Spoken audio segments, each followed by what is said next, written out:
do not necessarily reflect those of Para-X, its affiliates, or its sponsors.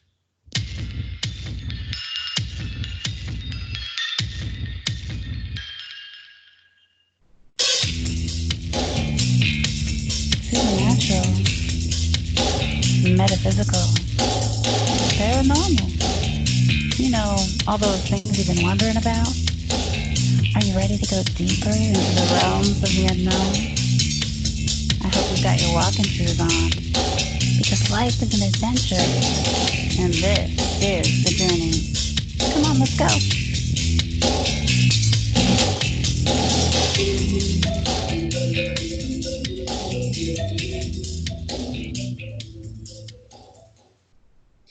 Hello and welcome to the show, everyone. It's Wednesday night, and that means it's time for the Journey Radio Show.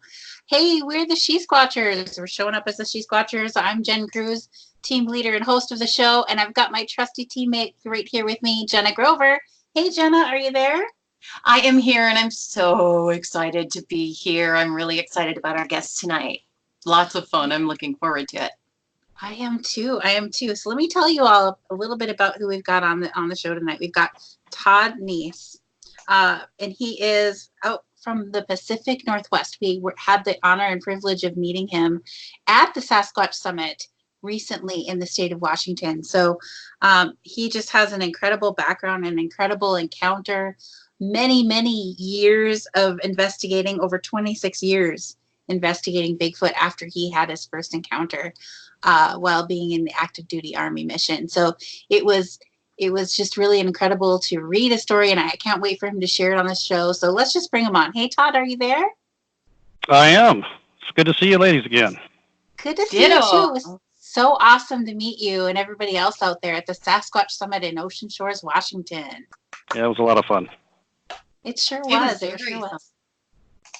That was my very first time out to the West Coast in Washington. I've been to California before, but that was the total of my West Coast experience up until that point. So I thought it was amazingly beautiful out there. I was just shocked at everything I saw. Like, it was hard to look for Bigfoot because I was just in awe of everything. That is so true, Jen. I have to say, I started taking pictures of beauty rather than what we were supposed to be doing, because it's so gorgeous there. It's like this gorgeous moss just encumbers over the trees, and it's like a fairyland. Oh my gosh, I can't wait to go back. It was gorgeous. We don't have that here. Our trees aren't very big because they all got logged in the state of Minnesota, the late 1800s, early 1900s. So our trees aren't that old, and they definitely don't have that moss growing on them. It was just really amazing. Just gorgeous out there. You've got a paradise going out there, Todd. Well, we really love living here, and it's been my home for most of my life. Well, will you tell us a little bit about that? So I know you tell us a little bit about your Army career and the encounter that you had, because that was just incredible. Yeah, well, I like to say that I was never really interested in the phenomena. You might call me an agnostic, I suppose, when it comes to Bigfoot. I really never read books on it, never really watched any of the TV shows. It just was, it's something you hear about out here, but I really was a non-believer, if you will. And that all changed for me on April 3rd, 1993. I was working with the Army. We were doing some demolition explosives training in the Oregon Coast Range on private timberland. And we had 3 different locations, gravel quarries, that we were doing our explosive training. And after setting the 3rd charge and the final charge for the day, we got in our vehicles and were convoying to a safety area to wait for the explosion and then come back and check our work. It's just standard operating procedure for us. It was nothing unusual. That is, until we rounded a corner with the Humvee I was a passenger in, and the second blast site, the one that we had detonated a considerable amount of plastic explosives about an hour earlier came into view. And, you know, I'm just looking around the woods like I always do, looking for elk, deer, any kind of wildlife. I had hunted that area pretty extensively over the years. When we came into that, you know, that clearing where we could see that direct line of sight of that rock quarry, what struck me immediately were these three very dark, if not black, beings, huge, just standing there out in the middle of the quarry, watching our convoy as it descended down the hill across the ravine. And it wasn't one of these, you know, 2-3 seconds, something ran across in front of my car. It was a full 25-second viewing. And so I got a pretty good look at them, that's for sure. What was really interesting was that they stood three abreast, you know, the tallest of the three in the middle. And they all looked just, I mean, their front silhouette was really like bodybuilders. I mean, huge, wide shoulders, barreled chest. You could see a very distinct taper down to their waistline, but the arms, that's what really got me. Those arms went between their knees and their feet. I mean, they were definitely not a human profile whatsoever. And these were big. I mean, the one in the middle, I would say, was about 9 feet tall, while the two on either side of it weren't short by any means. They were about 7 feet tall. But that big guy in the middle just stood there like a statue. But while that was going on, the two that were flanking to its left and right were exhibiting this rocking back and forth motion, left to right. Appeared they were shifting their weight from one foot to the other, and in the process, these massively long arms were swinging back and forth below their knees. And they did that the entire time I watched them. And then after 25 seconds, we rounded this corner, and I just lost sight of them and really just kind of fell back into my seat and tried to take it all in. I just never in a million years thought something like that existed, let alone, you know, three of them. You know, and it's kind of a blessing and a curse, you know, because I feel very honored to have saw what I saw, but on the same token, it's a curse in so much as you'll never be satisfied until you see them again. And so that's what I've been doing over the past 26 plus years.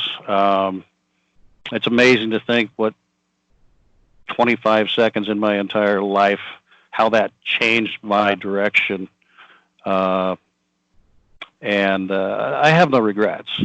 But I've been looking at it ever since. Just briefly as a follow-up to that, when we got down to the staging area, one of the other soldiers saw me looking off into the distance and walked up to me. And he said, "What are you looking at?" And I said, "Well, nothing." And I couldn't see them. There was a little bit of a hill there that blocked my view. And then he said something I'll never forget.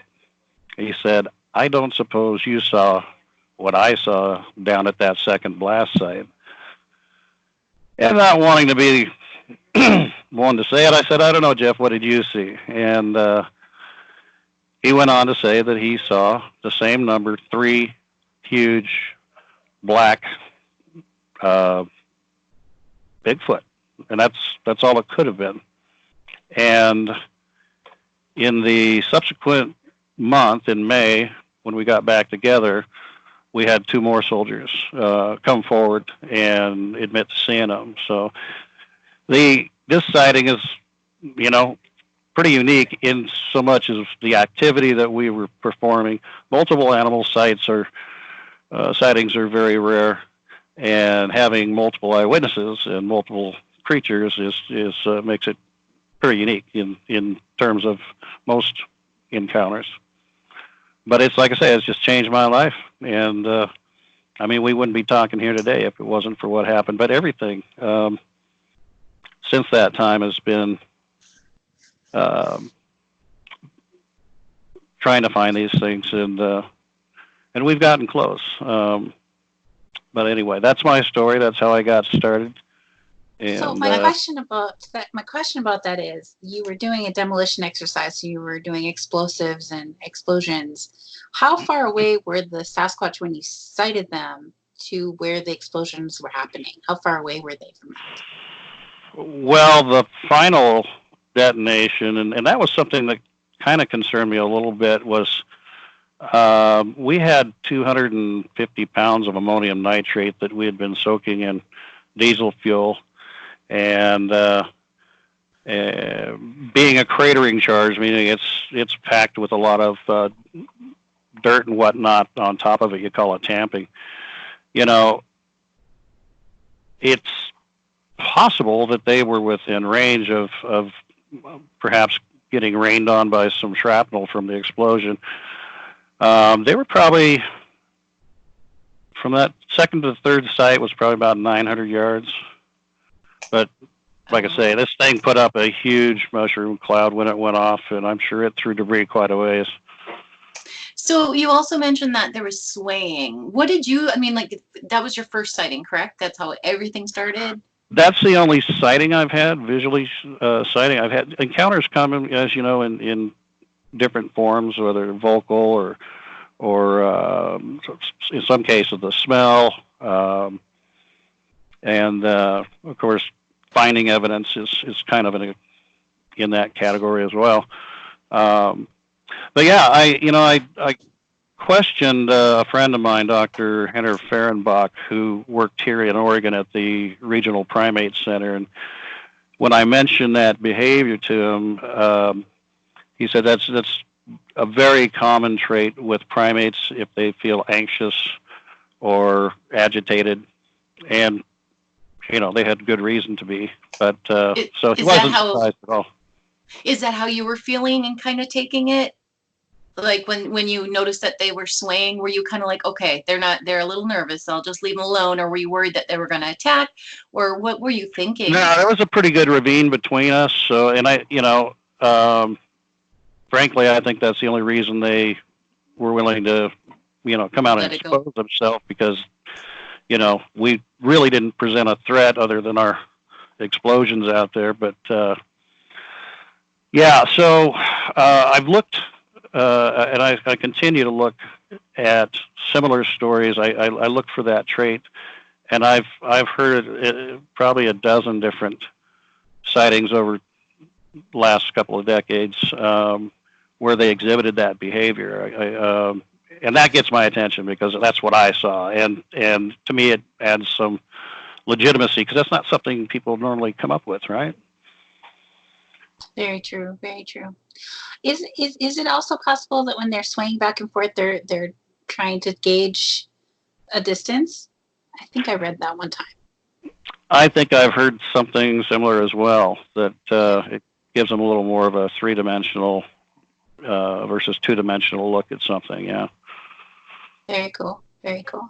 Yeah. So. I loved your encounter story because, one of the things that you wrote about in there was about how you didn't want to say it to anyone because you just thought it would ruin your career. So you decided that you weren't going to say anything. But if it wasn't for that other soldier that you knew coming up and asking you and then saying, would you have ever told anybody? Oh yes, I think I would. I didn't really need their corroboration. I mean, I honestly can't unsee what I saw. In fact, it's as clear to me today as it was then.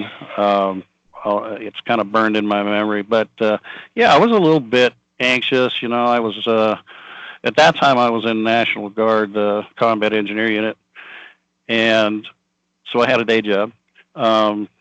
And a family, and a non-commissioned officer, and vice president of a shipping company in Portland. So my reputation, it did concern me how it would be received. So to start with, I just told a few people that I trusted and that I assumed knew me not to come up with crazy stories. And even then, some of them were a little bit patronizing, but I think nowadays they pretty much know how serious I'm about it. But I told my dad, and we had, this is kind of funny because we had this, a secretary there in our office, a receptionist, and I knew she grew up in that area. She was from Tillamook, which wasn't too far from there. And so I went up to Melissa and I said, you grew up in Tillamook, right? She goes, oh yeah, all my life. And I go, did you, growing up, ever heard anything about Bigfoot? And really, without skipping a beat, her answer shocked me. She shot right back with, she goes, oh, you mean Cape apes? And I'm, what? She goes, oh, Cape apes. That's what we call them, because they're seen out on the capes that jut out into the ocean quite often, which are, very forested. So it doesn't surprise me. But it was just the way her response was, like I was talking about cats or, cows. I mean, it was just like, yeah, so what? So, and over time, obviously traveling in these circles and getting to know people like yourselves and networking, it's amazing how much interest there is out there and how many people are really involved in the search for these things. So it gets a little easier over time. I didn't do any media presentations till about a year later when Peter Byrne, who's a pioneer explorer, I'm sure you're aware of, he gave me a call one day and he said, we're shooting this movie or it's a documentary, I wonder if you want to be on, and this was Unsolved Mysteries. And this was back in 1994. And I hesitated a little bit, but I thought, okay, we're going to do this. Just, you got to jump in with both feet. So, ever since then, I make no apologies for what I know and what I've seen, and heard and smelled. And, haters going to hate, I guess, right? Exactly. Yes. That is for sure. But you know what? 26 years of all of this, everybody should be taking you seriously. Yeah. You've been doing this. I try. You do a great job at it. Well, thank you. We did enjoy your presentation at the Sasquatch Summit, by the way. Well, thank you. Yeah. I try to change it up a little bit, but there's some neat things going on. We're always trying to do unique, unconventional things. Obviously conventional as well, but we tried different things because nothing's really worked yet. So I honestly think for the most part, you don't find Bigfoot, they find you. And I think in the majority of the cases, in fact, I know in the majority of cases, it's not people out there looking for them. It's them finding out that something's watching them, and they're very curious. They're very curious about us, but they're also very shy, and probably for good reason. No,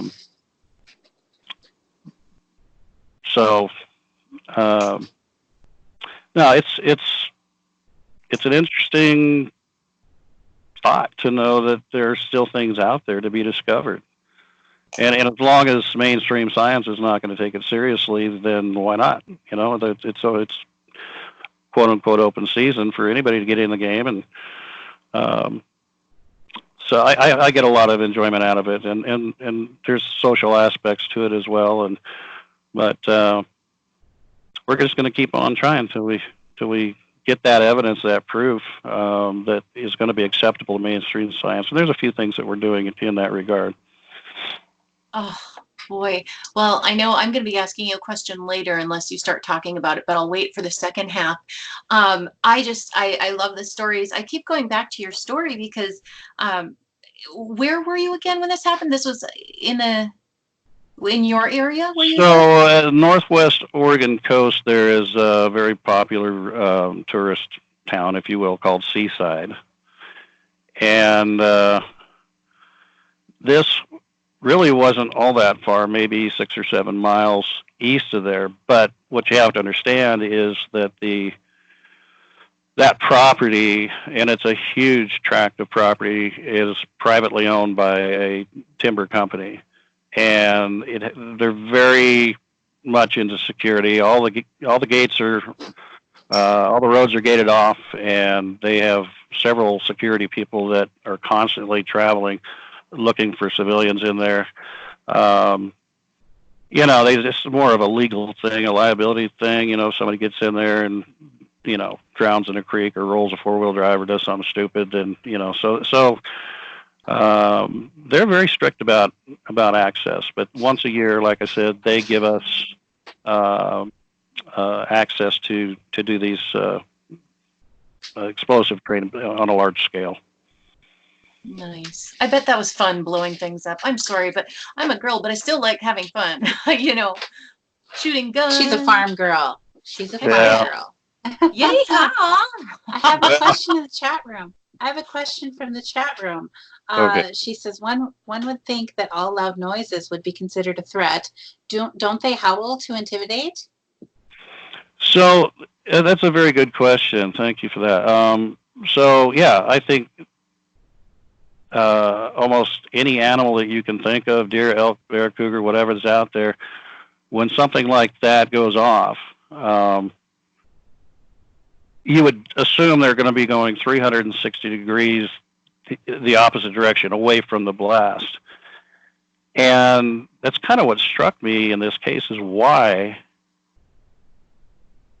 were they able to overcome any sort of, anxiety? I mean, they were right in the pit where we had set the charges off at.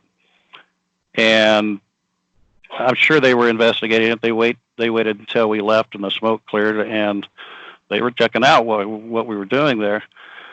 To me, that says a lot about their intelligence. I mean, a lot of people say, "Oh, well, that's kind of stupid to go into a blasting area," but I mean, certainly they were curious, and to be that curious, to be able to overcome any intimidation or threat, it tells me that these things are very sentient and curious. And I agree with your caller. It flies in the face of what most animals do, but in the same token, that's what kind of sets them apart, I guess, or one of the things it does. Have you noticed that? Have you noticed that a lot of people who start looking into Bigfoot tend to go on to different types of, what are they called? Huh? Cryptids. Thank you. Brain fell apart for a minute again. Oopie. There are certain individuals that cast a bigger net, I suppose, and that's fine. I mean, for me, this now that I'm retired, this is kind of a full-time thing for me, and I'm going to focus mainly on the Bigfoot phenomena. But I will tell you, I was introduced to a guy in Papua New Guinea, a native, who. And it was kind of funny how we met just on Facebook. Neither one of us knew what the other was doing, but he was actually, it still is, pursuing what the locals there call a roping. And for those that don't know what that is, it is, for all intents and purposes, a pterodactyl that they claim, and the natives have seen it. Obviously, they've named it. Rex Yuppie is the gentleman that I met that was doing this, going out to this remote island, and he had seen him there before on one occasion, and he's hooked on it. So the American Primate Conservancy, our nonprofit, has kind of been sponsoring him. We've taken him under our wing. He doesn't have a lot of money, so I sent him like 7 or 8 game cameras, a little miniature drone, and night vision gear, and a few other things to help him out with his research, a parabolic microphone. So Did I tell you we don't have enough equipment I just want to let you know. I knew she was gonna say that. She'd be like, Uh, "Oh, pick me." Did you hear the list he was listing off? I was like, those are great. Okay, sorry, go on. I just get so excited. I love equipment. Excuse me. Well, yeah, I'd really like to go out there and work with them. So, one of these days. I think it's fascinating, and I actually found another article on this island called. It escapes me. It'll come to me. But anyway, it's not on the mainland, but where in the 1850s some missionaries were over there ministering to natives, and they told them of this creature, and it wasn't the ropen. They described it with the long neck, long tail, body the size of an elephant, and took them up to the mountains into this swampy marsh area. And both the husband and wife, actually saw this thing come out of the swamp, and from their description, it was very much like a brontosaur. So who knows? Maybe there's some places in this world where some of these relic hominids, like what I believe Bigfoot to be, or even some prehistoric animals, are still with us. I believe that could be true, very much so. I do too. I mean, my goodness, there's so many possibilities out there. This is just the start. This is the beginning. Well, it's funny, because people don't, if you've never been out here, and like you said, it was your first time out here, it's kind of mind-blowing when you realize how vast a wilderness we have here. I remember Peter Byrne balking at coming over to the States. He had never been to the States, and Tom Slick, who was trying to get him over to lead an expedition, went back and forth with him because he said, all I thought of the United States was nothing but concrete and blacktop until I finally came out. And he says the Cascade Mountain Range by itself has a larger footprint, certainly not as high of mountains, but a larger footprint than the Himalayas that he had been working in for so many years. He was just blown away. And I'm sure flying in, you'd look out there below you, coming through the mountains. There's places people have never stepped, I guarantee it, and there's places where people might have stepped once or twice, but never gone back. So there's plenty of habitat to conceal something like this if they don't want to be found. I agree with you 100%. Even in Minnesota, I mean, we have so many, the land of 10,000 lakes, a zillion ponds, and even more mosquitoes. Maybe that's the rope. What's that? Maybe your mosquitoes are little miniature pterodactyls. I don't know.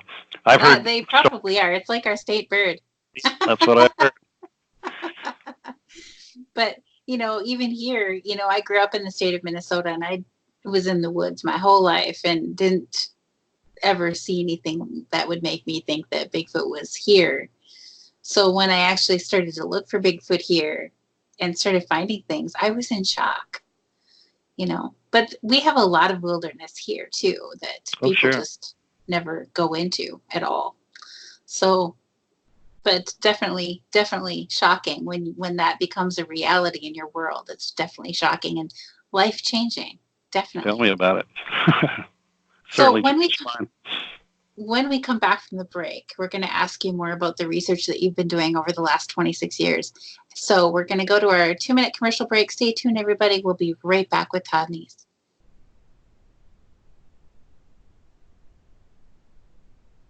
All right. Things are going good. So far, so good. Huh? Yeah. Good. Yeah. Okay. Let me see. Take a little sip of your drink or whatever. I'm trying to move my face. Okay, let's see. How's that light better? I didn't get to change up the light. One more up. No. Or down. No. That one? Yep. Okay. Awesome. Otherwise, you'll be the white light of the. You can still see me, all right? Mm-hmm. Yeah, we can. You look great. No, I'm kind of bringing up my PowerPoint slides for reference, and I wasn't sure if that would block our transmission. So awesome. So definitely in the last half of the show, because we're already halfway through, it goes by so quickly. I think we could probably talk to you forever, but we can't. There's a show after ours. So definitely, if there are any points that you would specifically like to touch on, definitely bring those up in the last half of the show. I just probably just kind of like I did in the talk I gave, go over the Conservancy, the 5 tenets of the Conservancy and our ultimate goals and whatnot, and then maybe some recent and upcoming projects we've got going on. All right. And whatever else y'all want to talk about. Okay.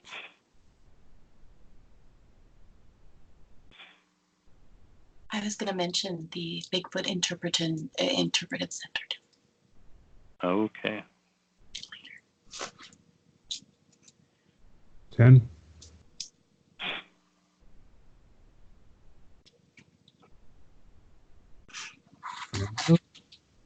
Welcome back to the show, everyone. And when we're not live on the air like we are right now, you can find us at thejourneyradioshow.com. And hey, check out our YouTube channel at She-Squatchers Official, where we do upload our video shows when they are available. So you can check that out for old episodes there as well. Hey, we are the She-Squatchers. Check out our website at shesquatchers.com. At the top of the page, you're going to find a link there to our Facebook page. Won't you please come over and give us a like there, because that's where we're going to be sharing our most up-to-date information of what we're doing, what's going on with us, and you can follow us there. So back to the show, we've got Todd Neiss with us. I hope I'm pronouncing that right. You got it. I got it. Awesome. And Todd has been researching Bigfoot for about 26 years, which is insane in my mind to have been doing it that long. So if you would tell us a little bit about your work and the organization that you have established for that research. Sure. So in 2015, we registered the American Primate Conservancy with the Secretary of State here in Oregon, and were granted a nonprofit status. And the key word there is really conservancy. And I know there's a debate swirling around whether these creatures, beings, whatever you want to call them, are threatened or endangered. And the truth of the matter is we don't know. And so our ultimate goal is conservation and the protection of both these creatures, their habitat, and because I want to know that after I'm gone, my kids, my grandkids, will have the same opportunity that I did to see these things, and I'd feel horrible if that weren't the case. So that's the direction we're going. It's an uphill battle, to be honest with you. Our 5 steps, or the tenets within the American Primate Conservancy, are the discovery, research, knowledge, recognition, and protection of these amazing creatures. And if you think about it, it has to happen in that order. So with that in mind, discovery is happening all the time. In fact, it's been happening for centuries. Just with Europeans, you can go back almost 1,000 years when Leif Erikson landed in North America and encountered these large, hairy beasts and documented it. But even going further back, the Native Americans, think about it, they've been living symbiotically with these creatures for at least 17,000 years that we know of. And what's interesting, their take on it, is really that they don't describe them as an animal at all. They more than refer to them as another people or a tribe. They use such words as the old ones or the first ones. They were here before even the Native Americans got here. And so, again, discoveries have been happening for a long, long time. They continue to happen. If you're in the circles that we are, we're hearing stories sometimes on a weekly basis. Now, how many of those are accurate, I don't know, but I mean, a certain percentage of them have to be. And frankly, if only 1% of them are accurate, that's all you need, right? If it's real, it's real. So anyway, so these encounters keep happening to this day, which is good. At least we know they're still out there. Then the more tricky part is the research, and people can. There's a number of different ways they can get involved in that. I mean, historical research for those that are not apt to go out in the field. It's more or less data driven these days. It's the internet and books and things you can find and learn a ton of stuff.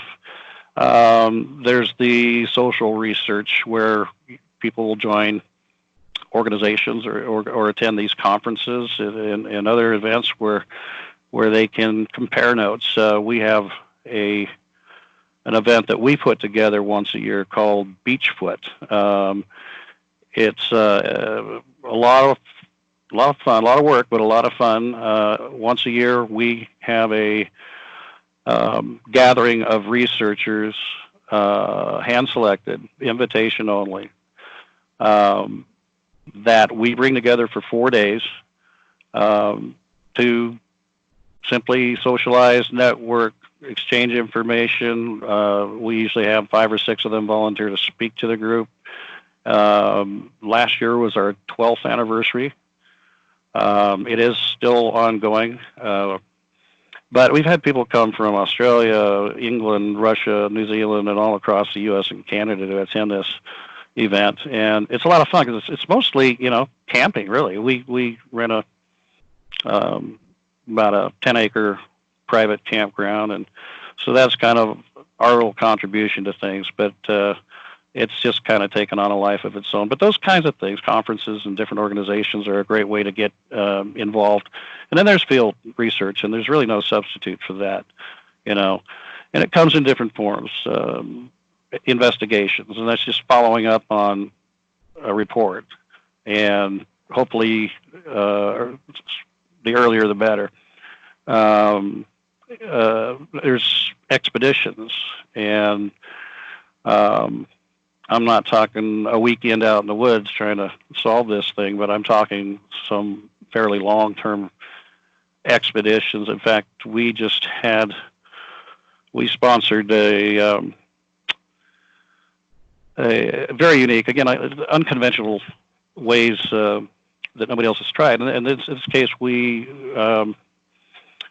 took a trawler out. We took a 6-man team in a 50-foot trawler out of Campbell River on Vancouver Island. We traveled over 140 miles up into the Broughton Archipelago, which is a chain of really hundreds of islands uninhabited, and anchored at 5 different islands. We set up night vision cameras, FLIR systems. We took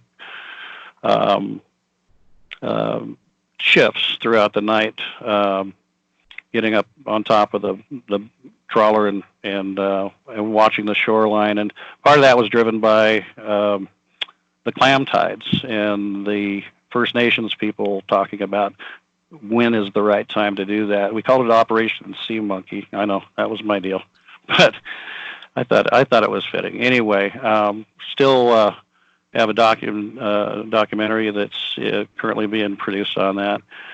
And then, of course, there's gathering of evidence, and we, everything from scat, vocal recordings, hair. Somebody contacted me today that has a hair, sent me a picture of it, and they're handling it properly. Tracks, of course. But the main thing is just being prepared and having the right equipment. And so that's where we're at in the research phase, and from that research comes really knowledge that we can start putting together databases and try to look for patterns, right? So that's that's pretty much where we're at right now, because the next step is the tough one, and that's getting them recognized. Yeah. And by that I mean scientifically recognized, and that's a tough nut to crack. But we've come up with a couple of different ideas that are getting us toward that. I'm sure you probably had a chance to hear Amy Boo speak at the conference about Operation Zoobook, or Project Zoobook, excuse me. And she's amazing. I was happy to be part of setting that up, and we're trying to bridge that gap between mainstream science and the amateur researcher. And it's obviously we're not going to be able to have them lower themselves to our level of expertise, but rather we need to elevate the amateur researcher to like I say, collect forensic evidence properly, to document properly, and ideally get something published in a journal. And that's going to be key. So another thing that I've come up with is what I call the Indigenous Bigfoot Protection Act, and this is working with Native Americans. There's been a lot of efforts made over the years of people trying to, sue the government into accepting this stuff, and it's just, I don't think it's the right way to go. But what we're doing is we are meeting with elders, and in one case, a chief, and different members of different tribes, because I think the key here is to take baby steps, right? So what we want to do is put together a framework, a draft legal framework where they can, customize any way they want. But because they have their own autonomy on their reservations, they make their own laws and their own rules. And this, this is part of their culture. This is part of their history. And whether the white man wants to believe it or not, it's ingrained in their culture. It's a very spiritual thing to them. So I think once we start getting some tribes on board, and there's about 4 that we're dealing with right now, I think that's going to kind of catch on like wildfire. And once we get a lot of these reservations acknowledging the existence and putting in steps to protect them, it's going to make it a whole lot easier to make that transition to the non-native entities out there. So that's something we're working on. And so can I ask a quick question? Sure. Okay. Now you're talking about, eventually sharing information, getting that database going out there. Do you happen to have, like, when you're going out there and doing these investigations, do you happen to have a form, like an after report that you do, that you actually fill out during the time with, like, maybe temperature, terrain, humidity, anything like that, and any evidence you find? Sure. We chronicle a lot of that information. I think it's critical to developing patterns. There's an outfit out there currently called Squatch Metrics, you might have heard of, and they've been doing some amazing comparative analysis of that kind of data as well. And one other group I'd like to just point out is the SHARE group, which I also was part of putting together, and that's, again, putting together standard operating procedures for forensic collection, for data collection, and getting it in an open source format that anybody can access, instead of people just sitting on this in their own little individual groups or even individually, but try to have a database where anybody can go and get information, and then again bridge that gap by making sure that those SOPs and the reporting is done to scientific standards. So there's a couple of things we're doing to kind of elevate the game to a more scientific level. Very nice. Hopefully, if that site does come up, I know there's a big, if you're going to be sharing with the certain people, or if certain Bigfoot research groups want to keep their evidence kind of under wraps, so to say, because they don't want to give out that information, is what I'm saying, basically, because then a lot of people will crowd. They'll go on that website. And this is just my thought, being the devil's advocate. I'd be afraid of that. I'd be afraid of, people going to these places and maybe overrunning them. Well, it's so there is obviously a level of confidentiality. Nobody's going to twist anybody's arm to get specific geographical data or whatnot, or just keep it very general. But I think it's important, if we're going to advance this study, is to get people to share. And like I say, Beachfoot's part of that, Share's part of that, Project Zoobook's part of that. Now, those last two I mentioned are currently under development. You kind of get one shot at getting it right. And with regards to Project Zoobook, we've had certain, because these are scientists we're dealing with, primatologists, biologists, zoologists, that we have to give some anonymity just for professional reasons. And so that's what we're doing there. And but I expect within, hopefully, the next year, that both these entities will be able to come out and start getting people on board. Oh, that's a fabulous, fabulous thing. I'm so excited to see it when it's up and running. Will you let us know right away so we can get on there and see what it's all about? When I can. Yay! Yeah. See, I was going to ask you, I was reading all about you and the Bigfoot Interpretive Center. I would love for you to kind of explain that to everyone. Well, that's kind of that's no problem. That's kind of my dream, really. It's something I'm working on and hope to see come to fruition. But there is a serious lack of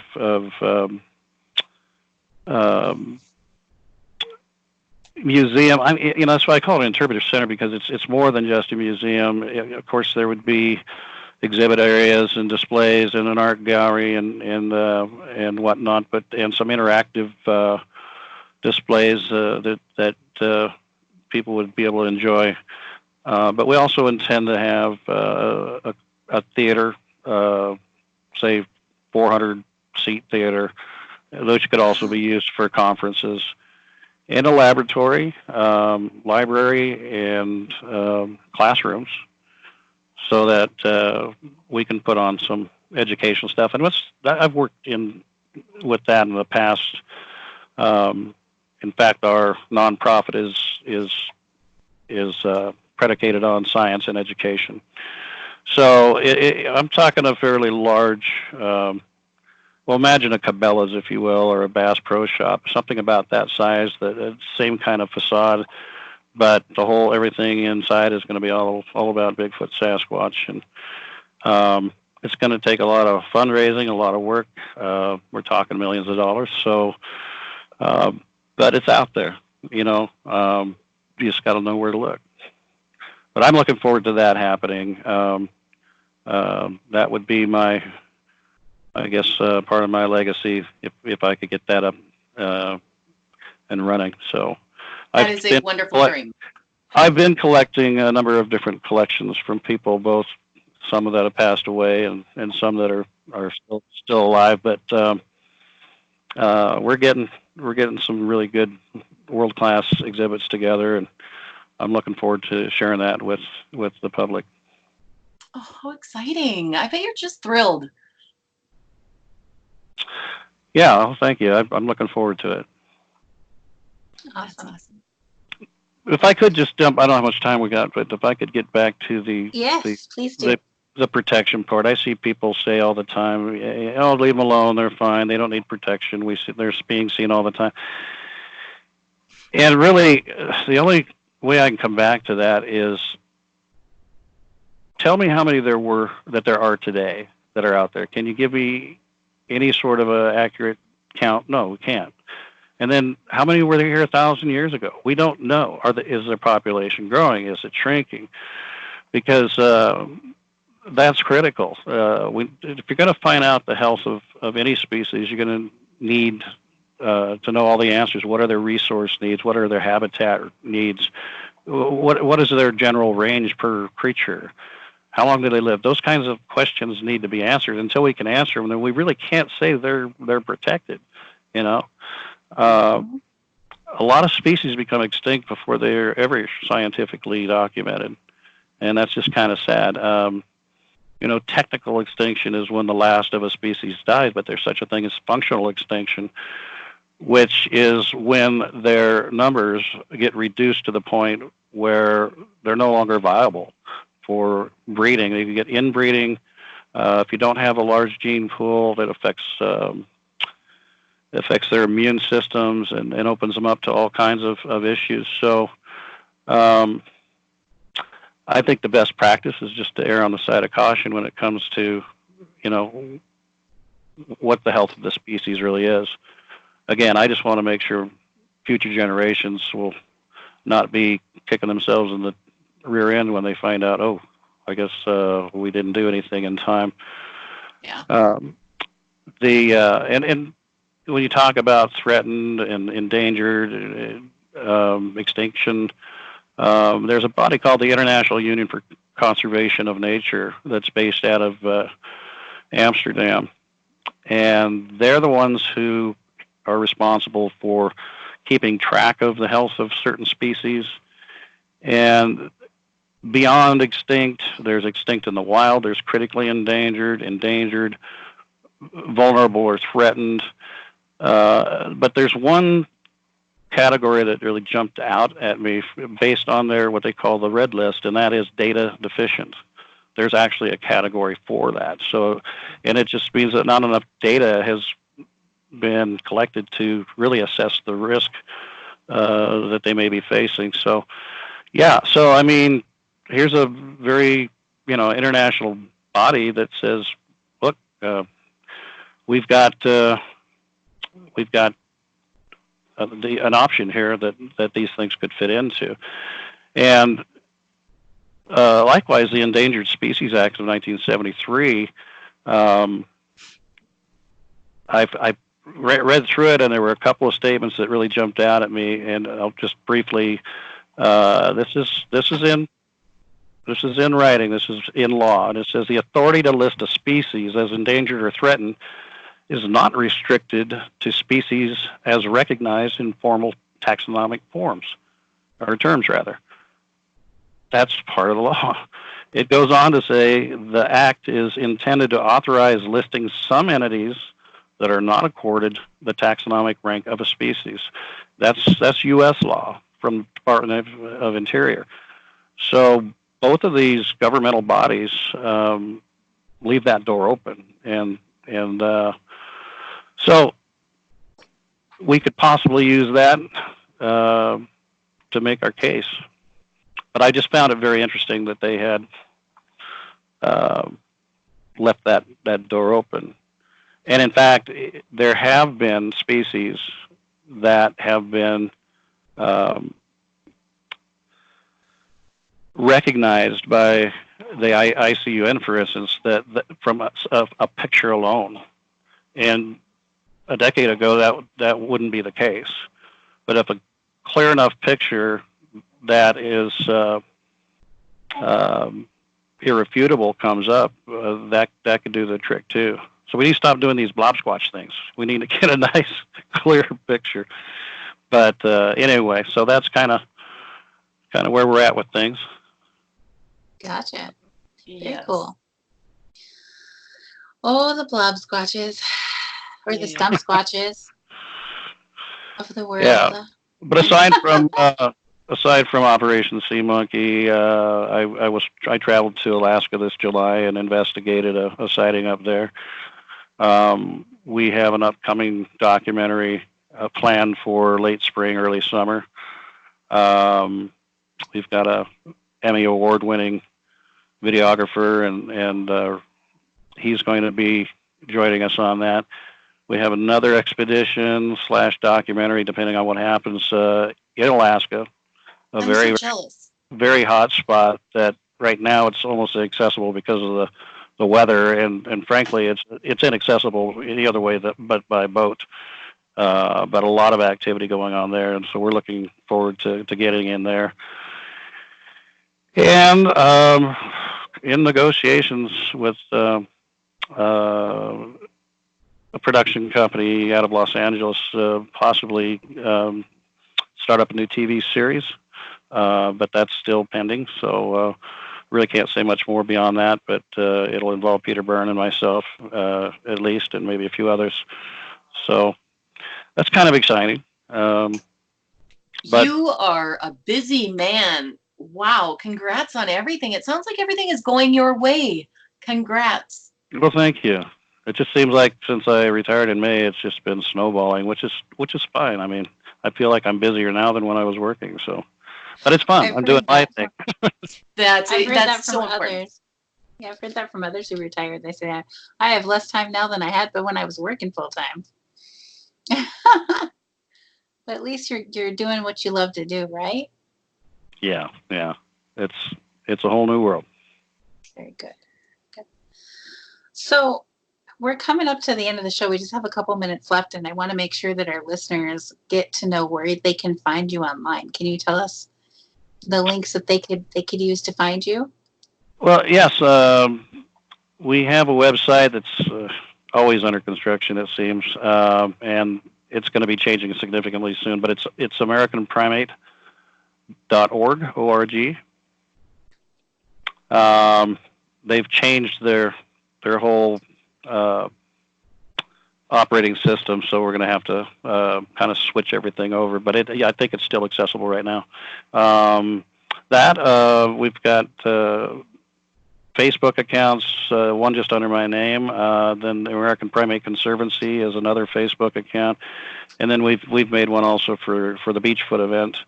And I think your listeners would love to go there and just look at some of the pictures and some of the gallery of characters that have been attending it over the years. And then lastly, my email address. I can be reached at AmericanPrimate@AOL.com. Yeah, I'm one of the last people on AOL I keep hearing, but You're not. I'm so there. Yeah, it had that address for so long. I hate to change it, but anyway, yeah, AmericanPrimate@AOL.com will be a place you can send email or any questions you might have. So, if someone wants to report Bigfoot, where's the best place they can give that information and get a hold of you right away with that Bigfoot information if they want to report it? Probably the best thing would be through email. I check it daily and several times a day, and if they just leave me some contact information, I assure them that we'll treat it seriously and confidentially, and do what we can to take them up on it. So wonderful. Well, that brings us to the end of the show. Thank you so much for coming on and being our special guest tonight, Todd. And we'll hope we come back on another time and share with us new information. So tune in next week. We're going to be talking about DNA testing of Bigfoot hair samples and other things like that. So you're going to want to tune into that. Have a good night, everyone, and we'll see you next week. Good night. Bye.